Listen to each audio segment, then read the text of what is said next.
Autism sprinter, think equity, yeah. It's time to give the power back to the people. We're fighting to make our beliefs equal. Look at the failed policies and how they treat you. We got strength, yeah, we're far from feeble. This is for anyone with autism or a disability. Time to unite, show 'em how strong our will can be. Move readily, we're promoting equity. A non-profit platform, that's the recipe. Now throw your hands up, we finally got a winner. Think equity with Autism Sprinter. Now throw your hands up, we finally got a winner. Think equity with Autism Sprinter. It's time to make a change. It's time to stand up for what we believe in. Equality and equity across the board. No matter your race, nation, or creed, disability, or your needs. Yes, it gotta be equal. It gotta be right. Hey guys, how are you? How are you? It's that time of the year, y'all. It is Autism Acceptance Month, Awareness Month. It's Autism Month, y'all. And so, like we always do, but this year's a little different because it's a virtual world, y'all. And we kind of like this virtual space. It allows us to connect with people when people are a little bit more available. So this month, we're just gonna first of all, what are we going to do this month? So this month, we're going to host this conversation about autism is more than a logo. Then we have another one with another individual who's on the spectrum, and he wants to talk about actually autistic. And then we have an amazing picture day that we're having here in the town of Randolph. We're going to invite families, community members to join us at Town Hall to get a t-shirt, get some PPE, and we're going to take a group picture to showcase the different faces and the leaders and families, the parents, the children who are in the community and have autism and the people who support those individuals with autism. So without further ado, I want to invite our guests. And today's conversation is going to be a little different because as we know that every year when Autism Awareness and Acceptance Month comes, there's like this huge debate within the autism community. And there's always these topics about how are we incorporating those that have lived experience and have autism into the conversation to actually tell us and share how they should be celebrated and how they should be accepted and how they should be supported, and also how to shape the yearly celebrations that happen. Many organizations do different celebrations and honoring those with autism. And so, I mean, are we including individuals on the spectrum to tell us like how they feel about our logos, how they feel about the initiatives that we're bringing forward to celebrate Autism Awareness Month, so Acceptance Month. And so, we want to invite people to have those conversations, especially those individuals that have lived experience. And I know that one of our guests is not here just yet, but we do have another guest that's here. And I don't like introducing people. I like people to kind of just introduce themselves. You've seen her be here before. She's on the spectrum and she has a wealth of knowledge, and she's in theater arts, y'all. What? So let me invite her in. Hey, how are you? Hi. How you doing? How are you? Exhausted. I'm on the rehearsal. Huh? Yeah. Oh, I thought you said, what am I doing? I'm like, I'm on my way to rehearsal. Yeah, that's right. Tell us. So wait, first of all, introduce yourself. I know you've been here before. And tell us, what are you doing in rehearsal? Tell us a little bit more about you. Oh, hey, my name's Tina Duvivium. I'm an actor, teaching artist in the greater Boston area. And yeah, I graduated from Bridgewater State University 2021. Woohoo. And I'm currently in a production of Be More Chill, playing the role of Christine Caligula. The process is so fun. I'm so excited to be at rehearsal. And I'm excited to have this because things having to do with neurodivergent and being on the spectrum and not widely being accepted in theater and the arts. So I definitely have some thoughts about that and this month and the symbols we use and phrasing that we use. Right. So let's jump into it, right? So every year I notice, first of all, here in Autism Sprinter, we decided to change our logo a few years ago because we did a tweet and it was right around this month. And the response that we got on that tweet were like, whoa, like there's so much that we didn't know, right? We're just parents trying to lead conversations about our children. And then it kind of made us think, like, are we thinking about our children? For those that are verbal, they can tell us how they feel about being celebrated this month. So talk to us, one, about what your childhood has been around how you brought to the table on discussing autism. Well, it's funny you say that because for the past few years, April has been a month that I've kind of dreaded and I've kind of like had to hide it.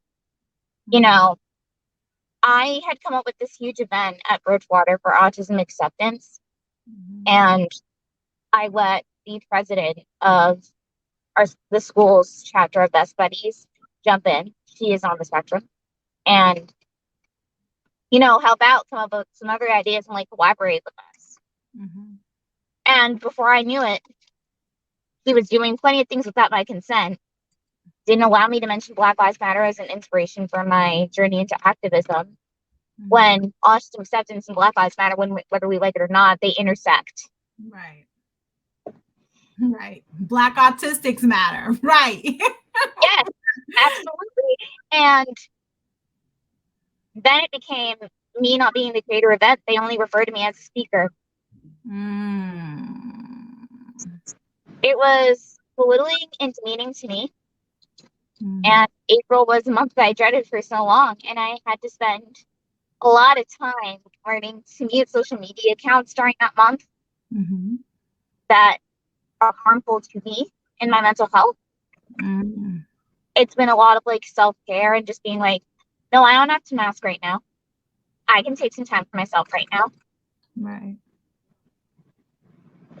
And just being like, I don't feel like telling this person, you need to delete this post. And this year, while I was like completely emotionally prepared to do that, I haven't had to do that so far. I think I've only had to do that to one person who responded with like such kindness. They're like, oh my gosh, thank you for reminding me and telling me. Right. Because it kind of feels like, I think that a lot of organizations are realizing that when we jump into this month and we want to honor and we want to bring awareness, we're forgetting the most critical part of this month, right? Is including individuals to actually lead the charge, right? And I think that that's where I think a lot of organizations have kind of said, you know what? When you make those tweets and you make those posts, we have to be held accountable as organizations, and individuals who have autism should question us. Are you guys including us in the conversations? Are you guys bringing us to the table to say, hey, you might want to talk about your post. Hey, your logo, we don't know how we feel about the puzzle piece anymore because we're not broken. So, yeah, an alternative to that has been coming out is the rainbow infinity sign. Right. And I love that so much. I think as like a corporation responding to this, the best example that I've seen so far is Ivoriella, who at first was donating their proceeds to Autism Speaks. They had whatchamacallit, like the puzzle pieces on their merchandise. And before they knew it, people started commenting on their posts, changed it just like that. Right. It is worth doing the work. Right. To make sure that you're benefiting the right organizations, and that you, not only that, it feels like you care about your customers from a business perspective. Right. All businesses, whether you like it or not, you have customers on the spectrum. Yep. And you will need to listen to them. Right. And I think that, and I think that's why I love, how you've been even in the group and, and talking to parents, because one of the biggest lessons that I've learned was when I started talking to adult autistics, right? Who, as a parent, I have this vision, right? Like I'm speaking for my child. I know what's best for my child. And then when I spoke to someone, including yourself, that they're like, hey, so have you spoken to your child? And you ask your child how he feels about services. Does he even like being, in services? Does he even want to be on an IP, right? Like those are the things that I wasn't thinking about as a parent. And I think that we miss those steps because we're on like mama bear, daddy bear mode, because we're like, no, we want our children to be successful. We want our children to have an opportunity to speak or address some of the triggers and the behaviors and access all these therapies and these specialized groups that sometimes we just forget to include our children who have the ability to talk to us and say, do they want to spend a Saturday in a social skills play group? Or do they Yeah. want to go to the park? You know what I mean? Like, Yeah, let's not forget that, like, if you're nonverbal, you may not always have that privilege to communicate your wants and needs to your parents. When you're older, you may be able to like type things out and it may be able to say that to you, say that to your parent, guardian, caretaker, but you may not always have the privilege. I mean, I personally do. I've gotten better at being able to like communicate my needs, like social or emotional ones. right. But like it depends on like where you are on the spectrum. Mm-hmm. So you really have to be listening to like different types of autistic people. And the reality is you're not going to get to meet every single autistic person because autism is such a wide and infinite spectrum. That's like why I like the circular model instead of the linear one. Because some autistic people might have different abilities in one area versus another and vice versa.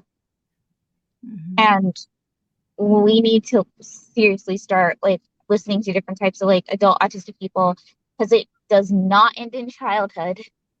Sure doesn't. It sure No, doesn't. And it manifests as different as individuals get older. For me, yeah. I'm learning the teenage part of parenting a child on the spectrum who's a teenager, and it's not the same person who was my baby, right? So I'm seeing a whole different level of autism. So that is definitely very true. For me in high school, it like I was very deep into like the musical theater fandom and cast albums. Mm-hmm. And I'm very lucky that that manifested into what I wanted to study in college. Right. So like those were my special interests.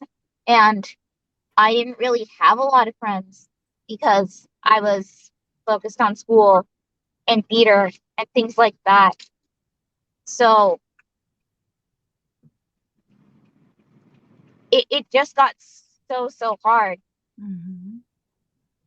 And like I remember reading on an IEP years later that I talk about my own interests so much that I don't care about the ones of other people. And I'm like, that's not really true. If I talk about stuff that happens in my own life, it's usually trying to relate to things happening in other people's lives to like show that I understand them and I'm trying to have a conversation. Right. Right. That's like just how I talk. And I keep seeing posts on Facebook like this too, and I'm like, thank you. Right. Right. So talk to me about how do you feel, because I know that the topic is the logos, right? We know that the logos are very triggering to autistics during this month. And can you talk to us a little bit about why is it a trigger in the autistic community? Okay, we can start with two things: the color blue and the puzzle piece. Because when we think of like triggering logos, those are typically the two that come to mind. I don't want to get into the history of Autism Speaks, who founded the Light It Up Blue campaign, but blue is typically seen as a sad color, right? And I've seen like the Red Instead campaign, But I honestly like the infinity sign best, like the rainbow infinity one, but not the point. It's just seen as a sad color. It implies that autism is like a sad condition when it's usually not for us. The ableism that comes with it typically is like some things that we might have to deal with, some situations that might have to deal with may be hard. Sure, that's just life. But it's not sad and depressing unless you're insulted for it. Unless people make your sim seem like a bad thing, or your social skills seem like a bad thing, and that you need to be fixed. Right. That's why I've had like a lot of trouble looking at a lot of autism research. Because it's eugenics based. It's why the term Asperger's actually is frowned upon now, because Asperger's was a NAZI scientist and had a lot of views on where people on a certain area of the spectrum should be tested. Right. That are wrong. Right. And it's so funny that you say that, because I never thought about it like that. Because when autism, was being promoted, it was being promoted on the side of individuals that were nonverbal, they were severely autistic, and the stressors of families. And I get the concept of what many organizations were doing at that time, because they did want to show legislators and politicians and healthcare providers and advocates what it meant to parent and have a child with, significant, significant delays, right? And I think that to start it off that way, it just turned into what it feels like the forgotten individuals with autism who are verbal, that don't display those behaviors or have that level of autism. And so it kind of spiraled into like boxing individuals in this scope of what autism looks like. And so I never even thought about it like that. And it's good that, we hear from individuals that say, listen, yeah, that's why we have a problem with the color blue. That's why we have the problem with the color, with the puzzle, because at its origination was really, although they meant to showcase the struggles, it didn't do a good job in showcasing the individuals that do have a different level of autism. So I appreciate that. Brings us to the next part, the puzzle piece. Let's go, do it. Go ahead, because I know you're waiting. Go ahead. I need to sit down first. Oh.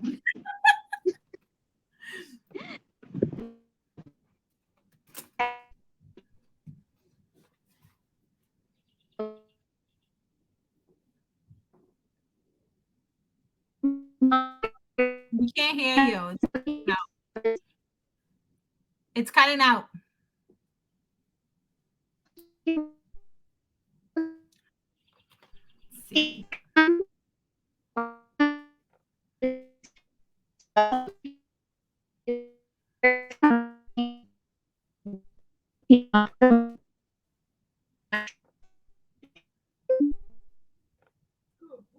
Oh.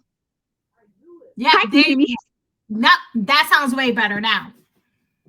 Okay, I'm gonna start over. So here's the thing with the puzzle piece. Here's the thing with the puzzle piece. I will definitely look into the history of it and like put it in the comments, but from what I've seen in my experience with autism awareness and acceptance, it seems, and from what I've seen in ceremonies, it seems like it implies that there's something missing with people in autism, or that the missing piece is a cure. There's nothing missing with people with autism. We just experience things differently and have certain needs. Right. And what do people mean by a cure? Autism isn't a bad thing. I like the term condition better than disorder, because it makes it seem like it's just how we are.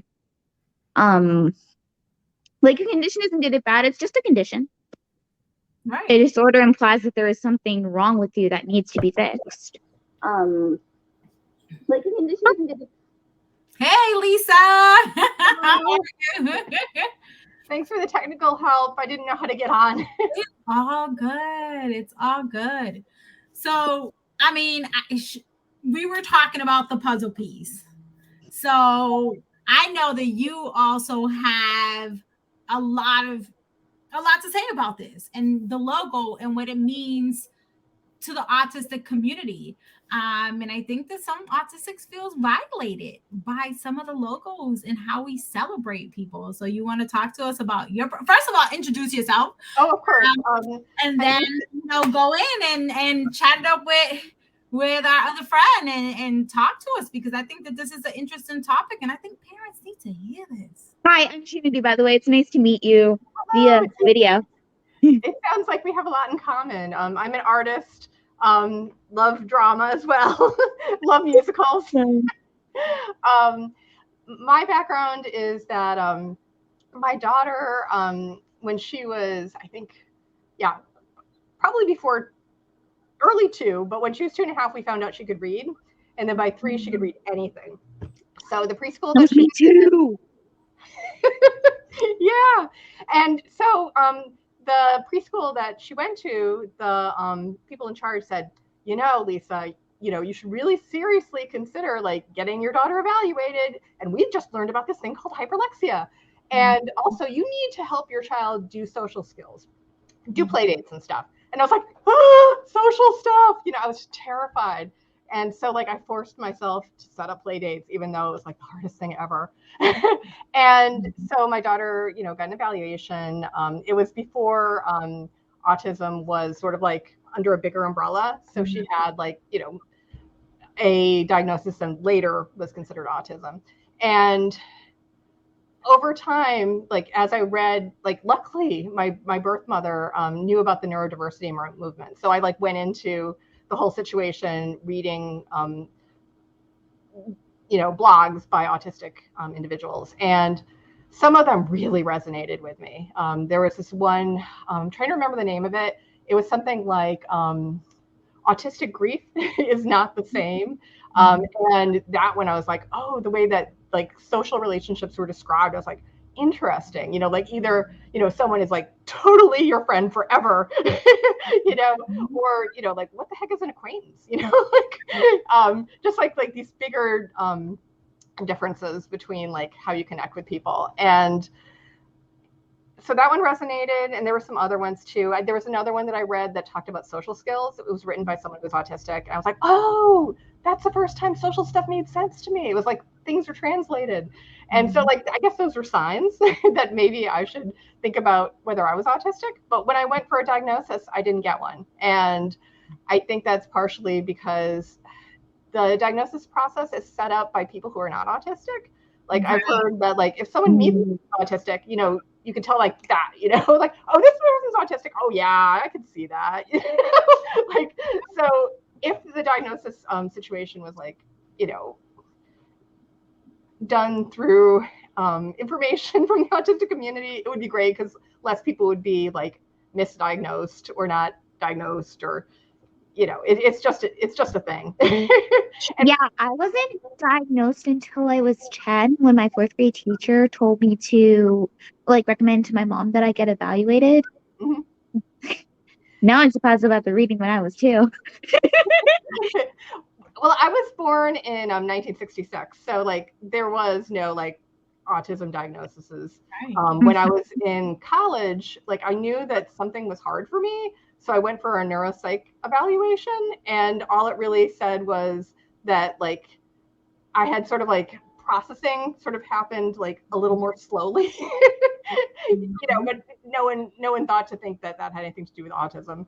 And then like when I had my last evaluation, I found out that I had a spiky profile. It's like, that's like another sign, like why wasn't that considered? My daughter's autistic, why isn't that weighed in? So like the whole process is horrible. So that's sort of like more information than you were really asking, but give context. It's true, but you're hitting on so many points, right, Lisa? Is one, like the diagnosis process is not created by those with lived experience, and are they individuals with lived experience to, you know, the scientist table, right, to the neurologist table, to the people with the PhDs, to sit down and like have conversations with individuals to expand on the DM5, because even with the DM5, and you said it, that Asperger's has been removed, right? Like, so Yeah. now what are we, you know, what are we saying, that there isn't a level of higher IQ that an individual can have and it doesn't fit under umbrella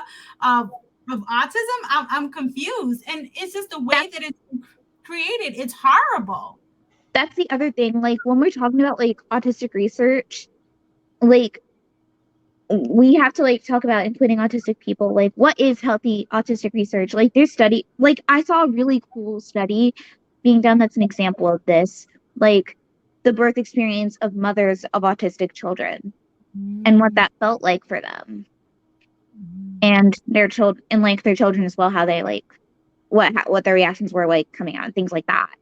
And I think we need to focus on like things like that, and like autistic people being asked about their lived experience to come up with like a new diagnosis process rather than just basing things off of like eugenics.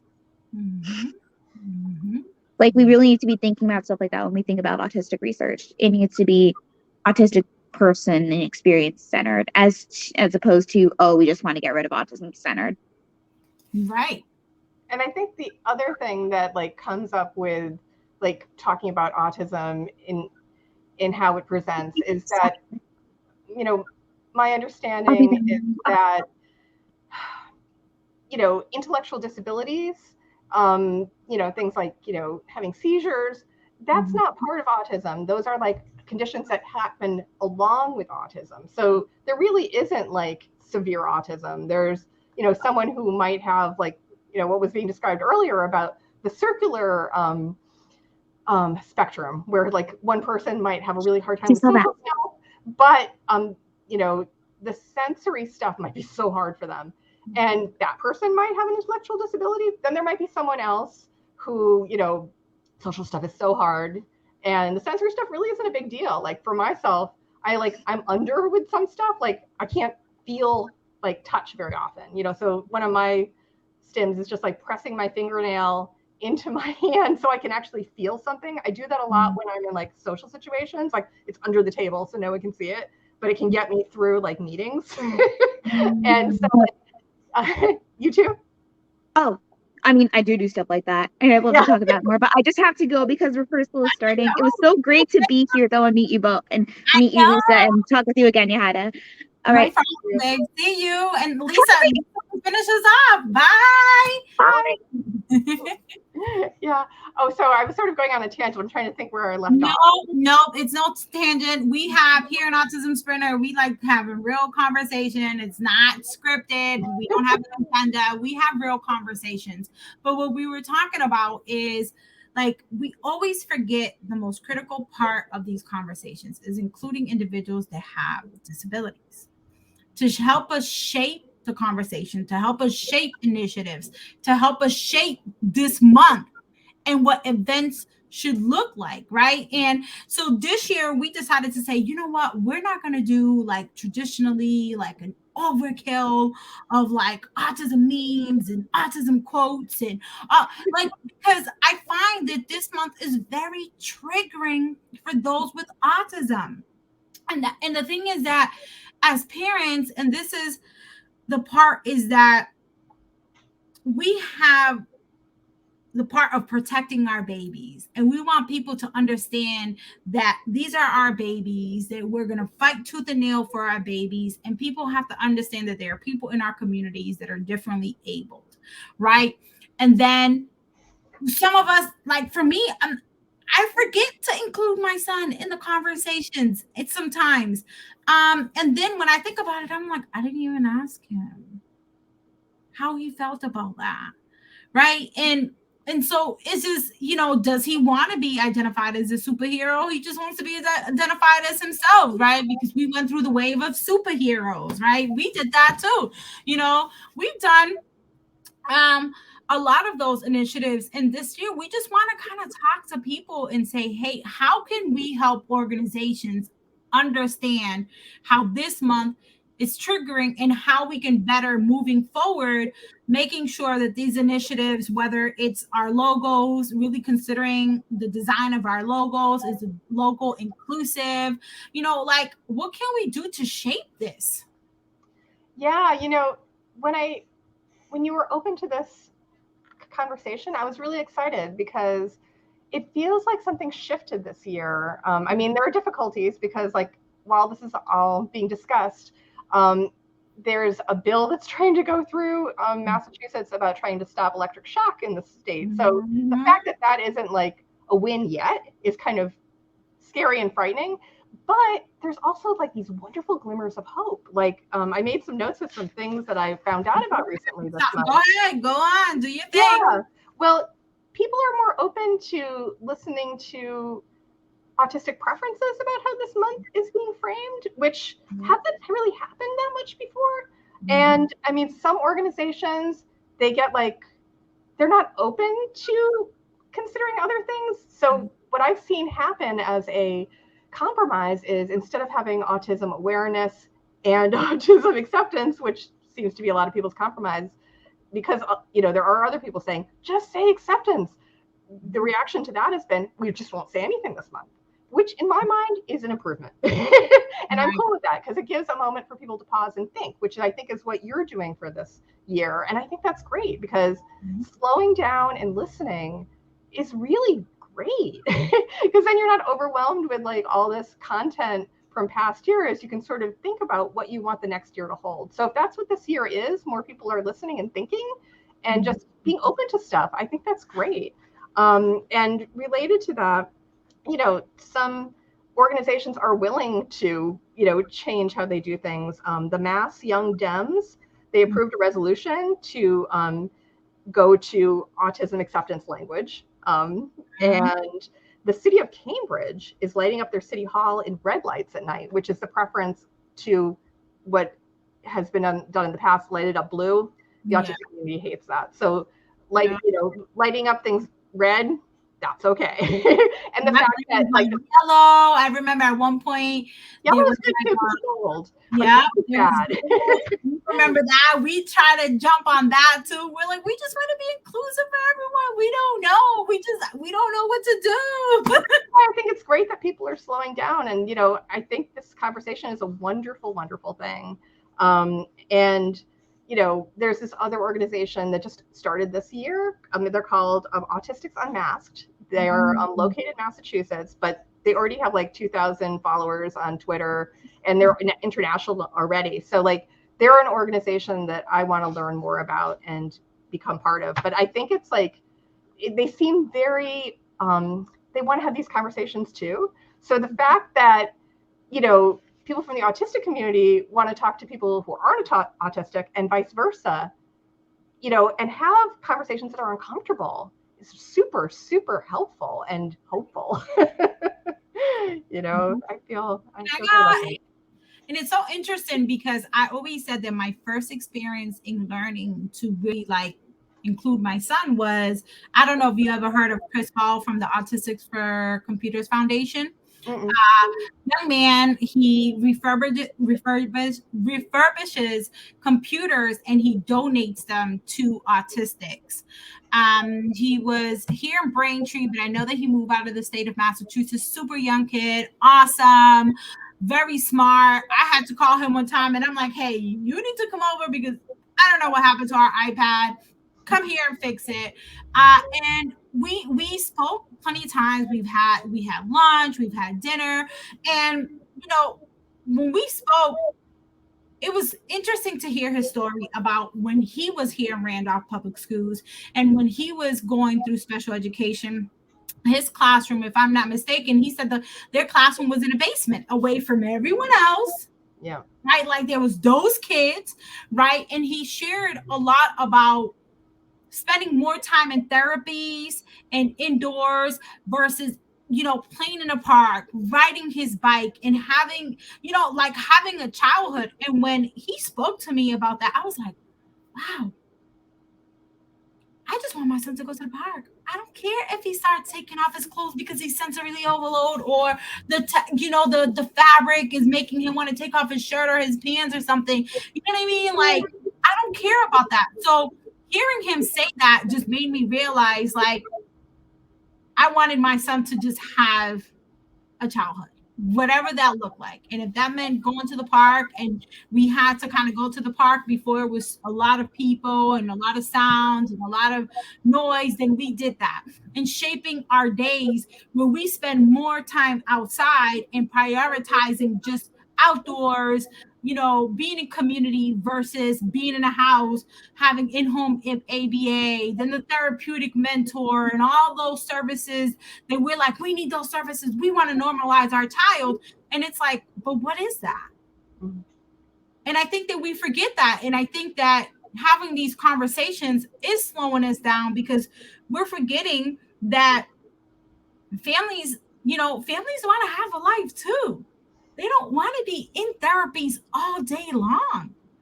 Imagine a child gets ABA therapy at home, at school. And then, because thanks to Amy Weinstock and all the work that they did, now we have ABA that can happen in the house. Families are getting approved for 20 hours a week. That's almost a full-time job. Yeah, when I was young, there was no ABA, and when my daughter was like, I went to the evaluation and they said she needs at least 20 hours a week of it, and I'm like, no. So she never had ABA, and I guess sort of instinctually, like, before I even thought of being autistic, I had the very responsive parenting style. So, if my daughter loved clocks, which she did for a while, she had clocks everywhere. When she liked bunnies, she had bunnies everywhere, and when she cracked the code of reading, I wanted her to be able to continue to read. So I made sure that her books all were about the things that she was interested in. So, like, that was my style of parenting. And, when she went to school, she had speech and she had OT. And I had her go to ballet when she was 2.5. And then later it was gymnastics. And then later it was circus. And she didn't stay in OT very long, I think partially because, like, having those other physical things, kind of took the place of it. And that's more fun, frankly. I mean, I think she needed a little of it initially, but, you can sort of gain some of the skills in other ways too that are, Right. And I know when we started ABA, some of our ABA sessions had to happen at the daycare, because I'm like, I can't quit my job like 20 hours a week. You know what I mean? Like, and the ABA sessions were happening in the daycare.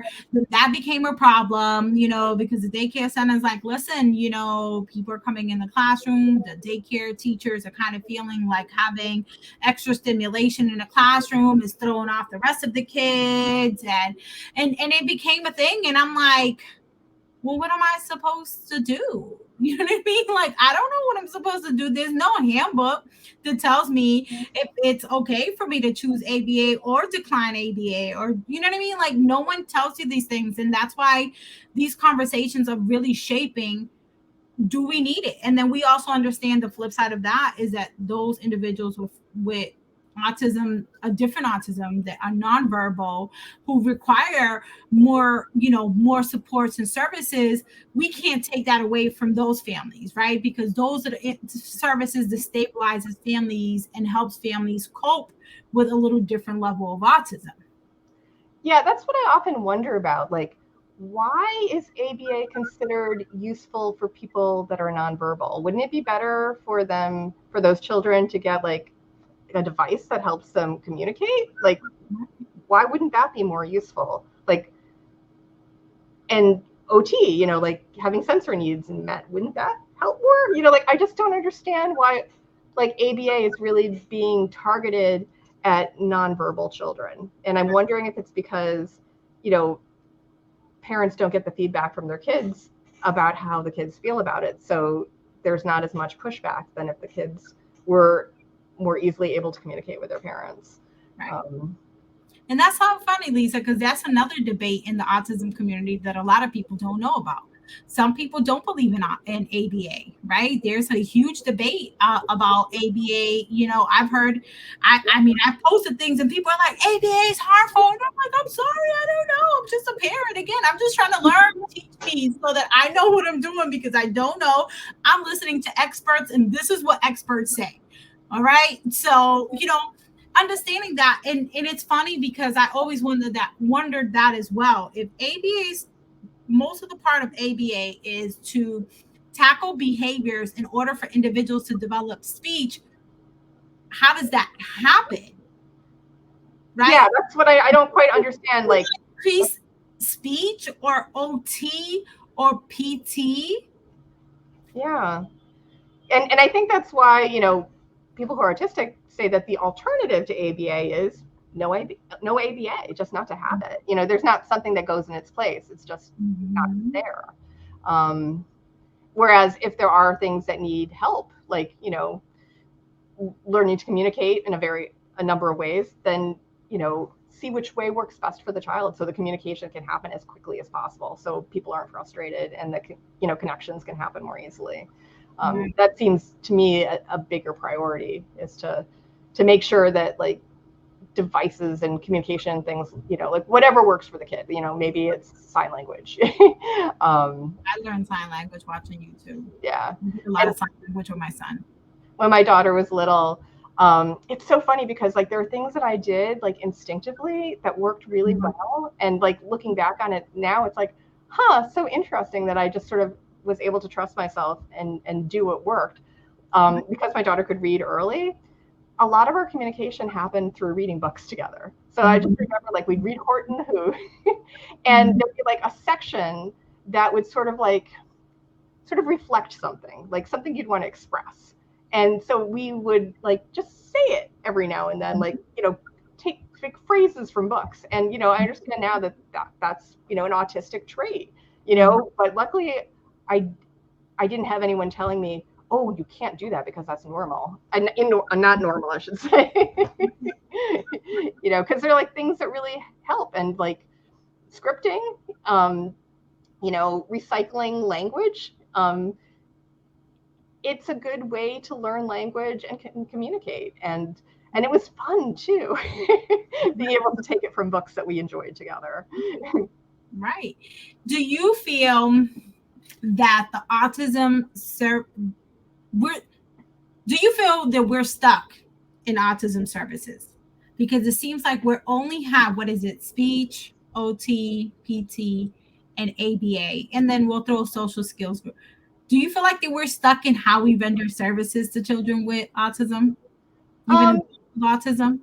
Well, I think that, there's a lot of organizations that are like autistic led that have suggestions for schools. I think the situation is that it hasn't been translated too much into schools being willing to take some of that information. I think probably OT,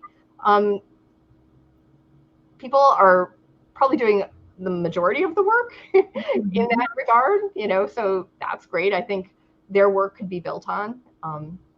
And I think that there's a decent understanding about how learning styles happen. Like my daughter got a lot of really good supports when she was younger about sort of like, explaining things clearly, like having that be an expectation of the teacher to share things in a very logical, clear way so that there wouldn't be misunderstandings. So like those kind of accommodations are useful and they do seem to happen reasonably well, especially if you ask for them specifically and to ask for them. And, they're not terribly expensive. They're just like a slightly different way for a teacher to share information. And schedules are good. My daughter doesn't need them anymore, but when she was younger, they were helpful, so. Visuals. We did a lot of visuals. Like I would, when my son would come home and he'll have, his backpack full of papers, right? They shove it in. And I would, try to figure out, engage him to kind of see like, oh, did you like doing this activity? So you would come in my house and my dining room just had all his pictures. And I'll say, hey, did you have fun doing this? Just to kind of get him to talk more about like his classroom experience, right? And kind of understand that, did he have help? Did he not get help? Did he, was he, independent? Not, and learning those tools. And it's amazing that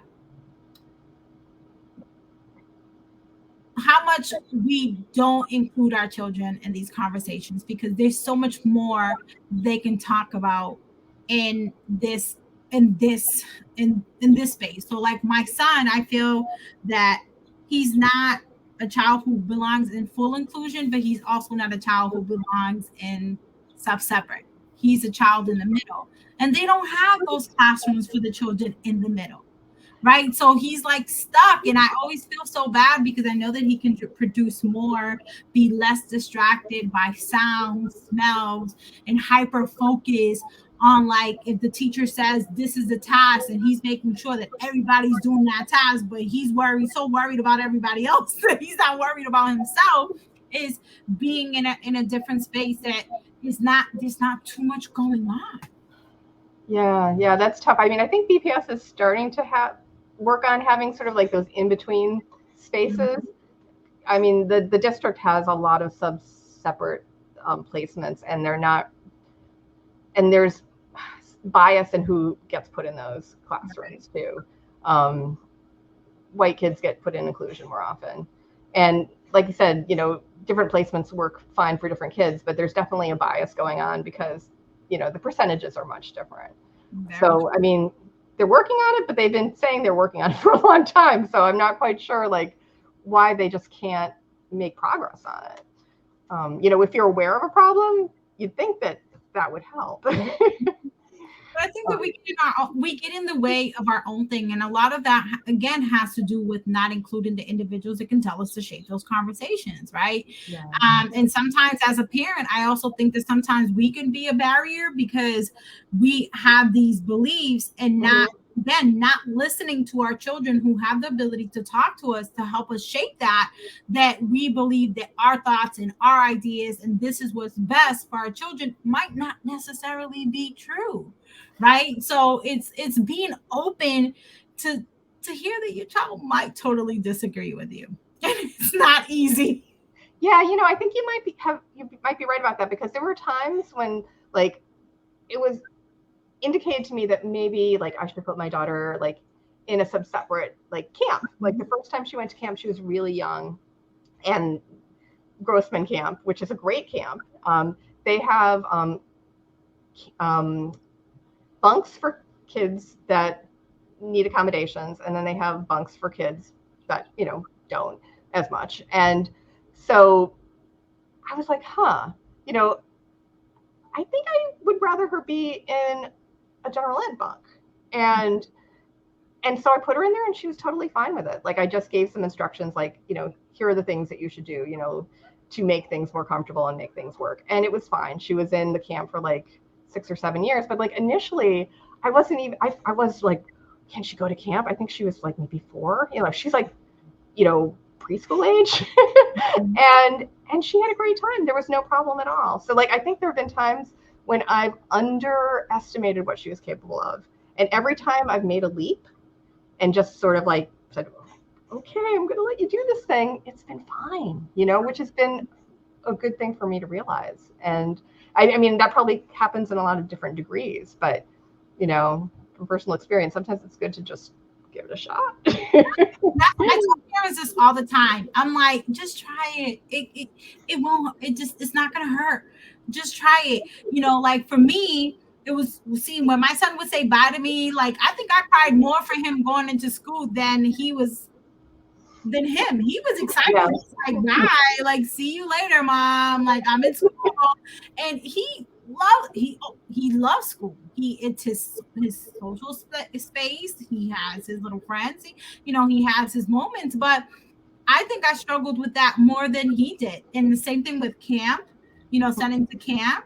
I would call the camp, and I'm like, is everything okay? And they're like, Mom, stop calling. And so it's so funny that our guest was here. She was a camp counselor for one my son. So she knows my son. So she's like, oh my God, they were so fun. And it's awesome to see that relationship, because she got it. right? She Yeah. knew when he was having his moments, and it was weird because he was always talking about his favorite person in camp, but I don't think he could ever say her name. And so Yeah. when I met her, she's like, I know your kids. And I'm like, you must be the one he's been talking about all this time. And Awesome.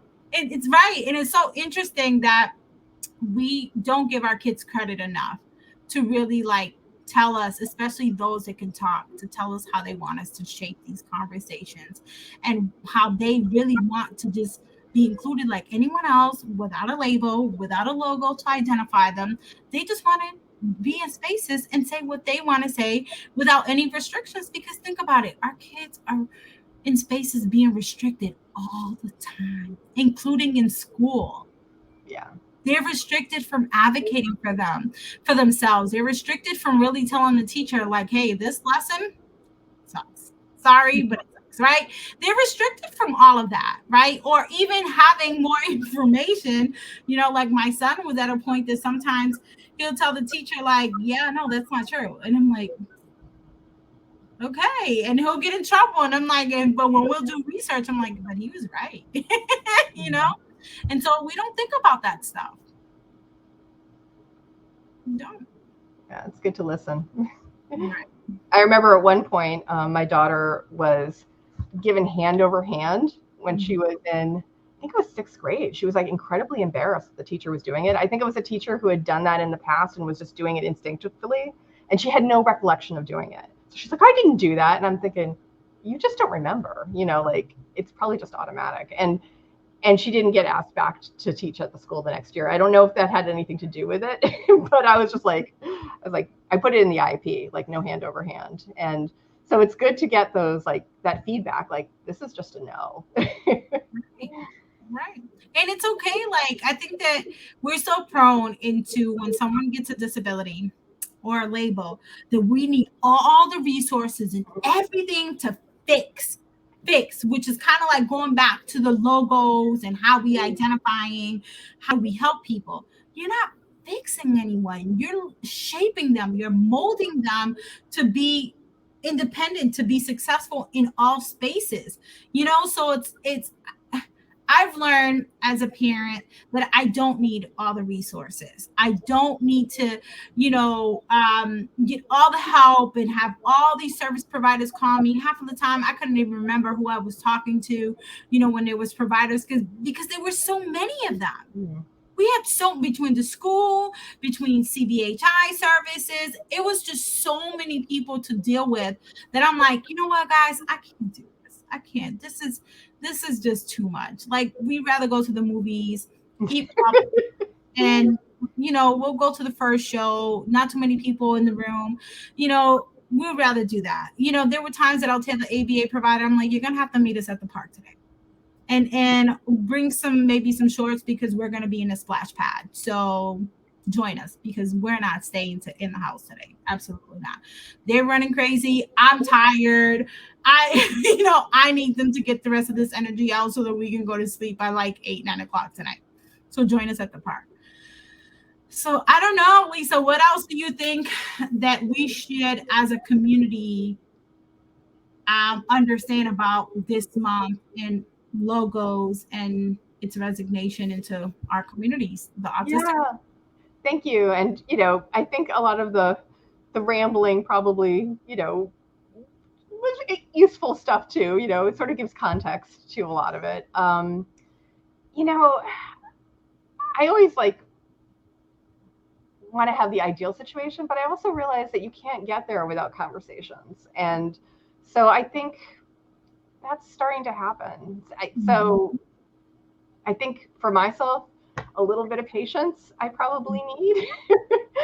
And I need to sort of keep myself calm, because I don't want to get people defensive and upset, because so many people have incredibly good,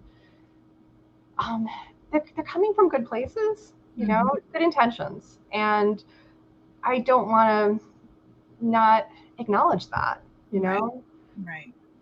So I need to slow down myself sometimes, as much as and also maybe it's good to sort of understand why people want to change the stuff, instead of being like, okay, these people just they want the words to be autism acceptance without thinking about why, so maybe speed isn't always best because like the language changes, but maybe the thinking behind it doesn't, and maybe that doesn't change things really that much anyway, if that makes sense. Yeah, it makes a lot of sense. Yeah, so I guess my main thinking is let's keep on having conversations. I'm really, really glad that you create the space for people. I keep on saying it, but I feel really good about it. That's what we like to do, because I agree. I agree, Lisa, that if we don't have the conversations, and sometimes we're going to hear things that we don't want to hear, but I think that, again, those are things that shape change, right? It's okay to be the elephant in the room, because if no one does, we're all going to be like, yep. And there's always one person in the room that wants to be like, excuse me, but I might have a whole complete opposite theory of what's happening in this room. And it's okay. But I think that we're going to see some changes. I think that with this global pandemic, people are tired of the status quo. Everybody's tired of being on repeat. We're having the same repetitive conversations with no changes. And I think that this pandemic is going to move us into a different direction, because I think that we're not going to go back to the same old thing. I think people are going to challenge authority. They're going to challenge politicians and their stances. They're going to challenge organizations and their missions and their visions and their values, all of that. And I think that we need to be open to that. And I think that parents are going to, I know for me, there were times that I would ask my providers to kind of expand. I'm like, I'm a little confused. You're providing a service in my house, but you can't connect me with resources outside of what you do, right? So that means that you also need to do some research and making sure that when you come to my house, that at least by getting to know my family, that of some events or resources that are going to benefit our household, right? So I think that we're going to see a lot of parents being a little bit more proactive, and we're going to see the autistic community that are saying, yeah, no, guys, we're not supporting your organization because you don't support us. And I think that that's fair game. So it was nice to have you, Lisa. Same here. Thank you so much. And I'm feeling sick. I was sick today, so like I rested. I was like, will I be able to do this event? And I feel like it went better than I expected. So I'm relieved. We're laid back. Please don't worry about it. Like I was like, I told Shania too. I was like, girl, I need to like spritz up my hair. I did that too, and I never do product, although it's just in the back. A little bit of water here just to kind of like, but that's just, we're that type of organization. Like we're the group of families that when you call us and parents call us, hey, we have this idea. And I'm like, okay, sure. Let's go see if we can get it funded. Let's make it happen. We due to COVID, we haven't done it in a while, but we also used to do meetups at like local restaurants or where parents can come together, eat. Some parents would have drinks, and we'll just talk about like the life of dealing with children with autism, right? And also, a single parent or 2-parent household, or, matrimonial issues that happen when parenting a child with a disability, because that's also raw and real, right? And there's so many changes in a household, and we're hoping to get back to that, because we're organization that's really laid back. We're not like driven by like, being strict and binded to one thing and one thing only. We like to be inclusive in a sense of, you guys want to try it? Let's try it. Why not? Who's it going to hurt? Yeah. I like that openness. Right. So see you guys later. Lisa, thank you. Have a good night, y'all. Bye-bye. Thank you.